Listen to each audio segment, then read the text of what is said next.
Hello friends, welcome to my channel online technology. आप बहुत बहुत स्वागत है। आज हम एक छोटी सी एरर को लेके आए हैं जिसका नाम है E47 यानी कि E47 एरर की बात हम करने जा रहे हैं और जिसका सॉल्यूशंस एक नहीं है, अप्रॉक्सीमेट हम लगभग 3 आपको सॉल्यूशंस बताएंगे। उसके बाद भी इनके बहुत सारे अलग अलग अल्टरनेटिव तरीके से होते हैं, लेकिन मिनिमम 3 से आपके उम्मीद है कि काम हो जाएंगे।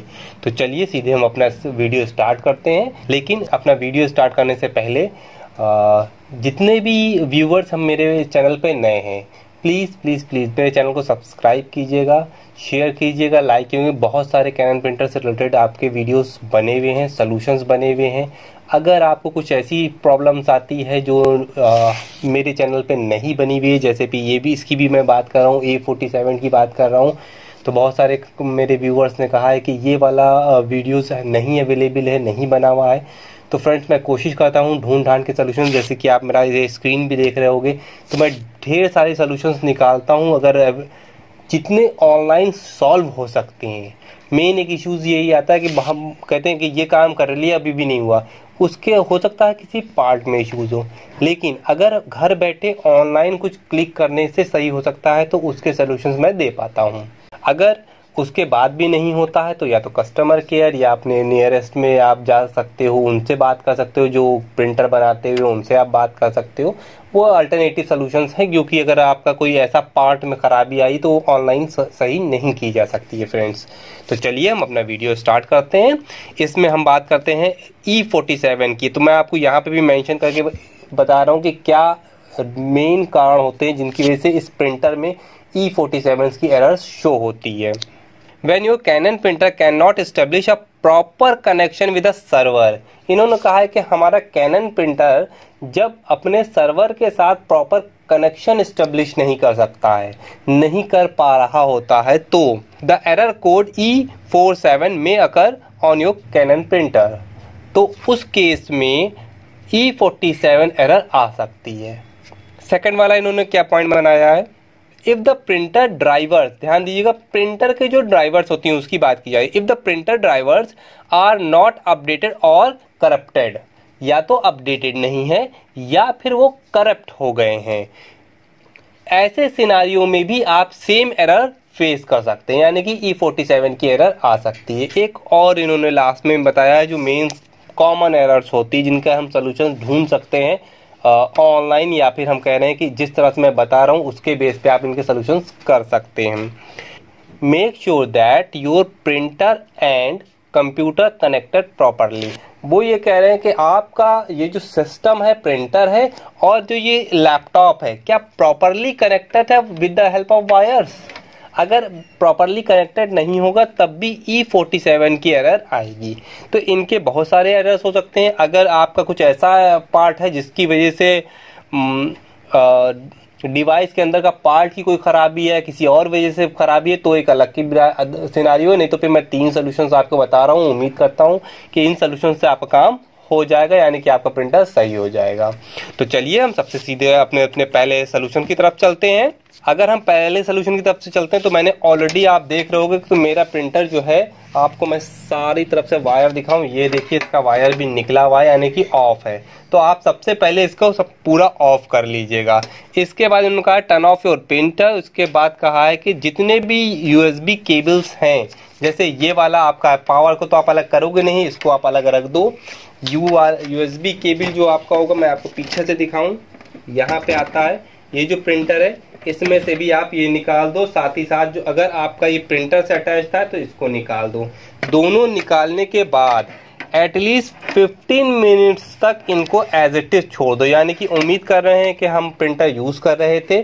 प्रिंटर यूज़ करने के ड्यूरेशन में हमने इन तारों को पूरा प्रिंटर बंद किया और उसके बाद इस तारों को निकाल दिया है। तारों को निकालने के बाद पूरा कंप्लीट वेट किया 15 मिनट्स के बाद। ध्यान रखिएगा 15 मिनट्स की ड्यूरेशन कह रहे हैं, क्योंकि अजम्पशन मान के चला जाता है कि जब हमने इनको कनेक्ट किया है, इससे हमारा प्रिंटर से हमारा लैपटॉप कनेक्टेड है, तो इसका मतलब क्या हुआ कि इस जो हमारे प्रिंटर में है उसमें कहीं ना कहीं इलेक्ट्रिसिटी मेंटेन हो सकती है। तो 15 मिनट्स का एक ऐसा सिंबल होता है, इतना टाइम ड्यूरेशन होता है, जिससे ये होता है कि 100% सारी इलेक्ट्रिसिटी निकल गई है। साथ ही साथ हमारा प्रिंटर प्रॉपरली ठंडा हो चुका है, कोल्ड हो चुका है, नॉर्मल हो चुका है। तो इसके बाद ये कह रहे हैं कि दोबारा से आप इस जो वायर है उसको प्रॉपरली जैसे हमने निकाला था वैसे ही हम इस्टेब्लिश कर देंगे। जिस तरह से हमने निकाला था वैसे ही हम लगा देंगे। साथ ही साथ ये जो वायर वाला तार है इसको हम अपने प्रिंटर में अटैच कर देंगे। जो हमारा पावर केबल था उसको हम ले जाके पावर में अटैच कर देंगे और अपने सिस्टम को रीस्टार्ट करके देखेंगे। प्रॉपरली इसको अटैच कर लीजिएगा। अटैच करने के बाद आप प्रिंट देके देखोगे। उम्मीद यही करते हैं कि आपका जो प्रिंटर था वो प्रॉपरली वर्क करने लगेगा। अगर इसके बाद भी आपका प्रिंटर वर्क नहीं करता, ये एक बहुत कॉमन एरर थी कि हो सकता है कि वायर्स प्रॉपरली अटैच ना हो, जिसकी वजह से E47 एरर आ रही थी। अगर ये इससे सॉल्यूशन ना हो तो एक और काम कीजिएगा। ये जो आपका पूरा केबल है इसको आप बहुत ध्यान से देखिए, क्या कहीं से कटा हुआ है, क्या ये बहुत ज़्यादा पुराना हो गया जिसकी वजह से इसके वायर और यहाँ से कनेक्शंस जो हैं ब्रेक हो रहे हैं। इनडायरेक्ट कह रहे हैं कि क्या ये ज़्यादातर एरर इन वायर्स की वजह से आती है, जो हो सकता है ये टूट गए हों अगर बदलने से। तो आपको ये वाला केबल एक चेंज करना होगा। अगर ब्रेक है तो या तो आप छील के और कनेक्ट करके एज इट इज बना पाए तो जोड़ ले, तो जोड़ ले। अदरवाइज सबसे पहली एडवाइस यही होगी, अगर कटा हुआ है तो फिर बदल ले। बदलने का क्योंकि वो प्रॉपरली कनेक्टेड हो जाता है, जिसकी वजह से आप इजीली इसको एस्टेब्लिश कर सकते हो। अगर ये आपने चेंज कर लिया है वापस इसमें लगा दीजिएगा। नया केबल है इसमें लगा दीजिएगा और फिर से अपने प्रिंटर को रीस्टार्ट कीजिएगा। यानी कि आपने शट डाउन किया होगा, फिर ये सब चेक किया होगा और उसके बाद रीस्टार्ट करके देखिएगा। अगर रीस्टार्ट करने पे सॉल्यूशंस हो जा रहा है तो इसका मतलब आपका ये प्रॉपरली फिक्स हो गया है। इसमें एक चीज़ और देखनी पड़ती है, अगर आपका प्रिंटर नया है और लैपटॉप आपका हो सकता है पुराना हो, तो इसमें वेब सर्विस ऑप्शन भी टर्न ऑन करना पड़ता है। वेब सर्विस ऑप्शन भी टर्न ऑन करना पड़ता है। तो ज़्यादा बेटर है कि आप वो ढूंढोगे, ऑप्शंस मिलेगा नहीं मिलेगा, इश्यूज आएगा, इसकी अपेक्षा मैं आपको क्लियर कट एक इजी सॉल्यूशन भी बता सकता हूँ। आपने जो अपना ड्राइवर इंस्टॉल किए होंगे उनको रीइंस्टॉल कर लीजिएगा, आपका प्रॉपरली हो जाएगा।